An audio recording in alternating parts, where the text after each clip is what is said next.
ഇന്ന് ഒക്ടോബർ 16 ലോക ഭക്ഷ്യദിനമാണ്. അപ്പോൾ ഭക്ഷ്യദിനമായ ഇന്ന് തന്നെയാണ് എൻ്റെ അമ്മയുടെ ബർത്ത്ഡേ. അപ്പോൾ ഇന്ന് ഉച്ചയ്ക്ക് ഞങ്ങൾ ബിരിയാണി വെച്ചതല്ല, ബിരിയാണി ഞങ്ങൾ സ്പൈസി ഹോട്ടൽ മുഴപ്പിലം കടന്ന് വാങ്ങുകയാണ് ചെയ്തത്. അപ്പോൾ എനിക്ക് വ്രതമായതുകൊണ്ട് എനിക്ക് ഇല്ല, ജൂജിയും അമ്മയൊക്കെ വാങ്ങിയിട്ടുണ്ടായിരുന്നു. ഇപ്പോൾ അതിൽ നമ്മൾ 2 പാക്ക് അധികം വാങ്ങിയിട്ടുണ്ട്. ഒന്ന് ഡെങ്കുനും ലുട്ടക്കു, രാത്രിയും ഇതുമായിട്ട്. അതിനിടയിൽ ചോറെല്ലാം കൊടുക്കും, ചോറാക്കിയില്ലമ്മ. ഓക്കെ. അപ്പോൾ ഇതിൻ്റെ മസാലയൊന്നും നമ്മൾ ഉപയോഗിക്കില്ല.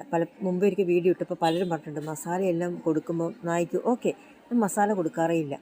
ഞാൻ അധികം വേവിപ്പിച്ചിട്ട് തന്നെയാണ് കൊടുക്കൽ. ഈ നായിനെ പറ്റുന്ന മറ്റു പലരും എന്നോട് പറയുക, എന്തിനാ ഈ നായ്ക്ക് ഇങ്ങനെ എന്താ പറയുക പച്ച വേവിക്കില്ലേ, വേവിച്ചിട്ട് നമ്മളിങ്ങനെ കൊടുക്കുക ഇങ്ങനെ എന്താ പറയുക. അന്നേരം പറയും, എന്താ നമ്മളെല്ലാം വെച്ചാൽ സാമ്പാർ അങ്ങനെ കൊടുക്കും, പരിപ്പ് അങ്ങനെ കൊടുക്കും, മീൻകറി അങ്ങനെ കൊടുക്കും, നായി നല്ലോണം നാടൻ നായല്ലേ. പക്ഷേ എൻ്റെ നാടൻ നായി തന്നെയാണ്. പക്ഷേ അവർക്ക് എന്തെങ്കിലും അസുഖം വരുമെന്ന് വിചാരിച്ചിട്ട് ഞാൻ പൂച്ചക്കും നായ്ക്കും അല്ലേ ഇത് ചെറുതിലേ എന്താ പറയുക ഈ മസാല ചേർത്തതൊന്നും തന്നെ നമ്മൾ കൊടുക്കാറില്ല.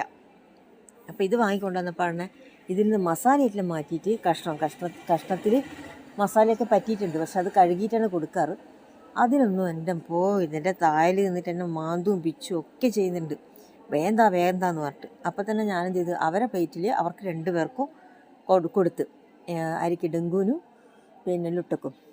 അതൊന്നും എനിക്ക് വീഡിയോ എടുക്കാനൊന്നും പറ്റിയിട്ടില്ല. ഞാൻ ഇതിന് 2നും കൊടുത്തിട്ട് ബാക്കിലൂടെ പോയിട്ട് വേണം മുമ്പിലുള്ള ലുട്ടക്ക് കൊടുക്കാൻ, അല്ല ഡോഗോന് കൊടുക്കാൻ. അപ്പോൾ ഡോഗോന് കൊടുക്കേണ്ടിയിട്ട് ഡോഗോൻ്റെ അടുത്തേക്ക് ഞാൻ പോവുകയാണ് ചെയ്തത്.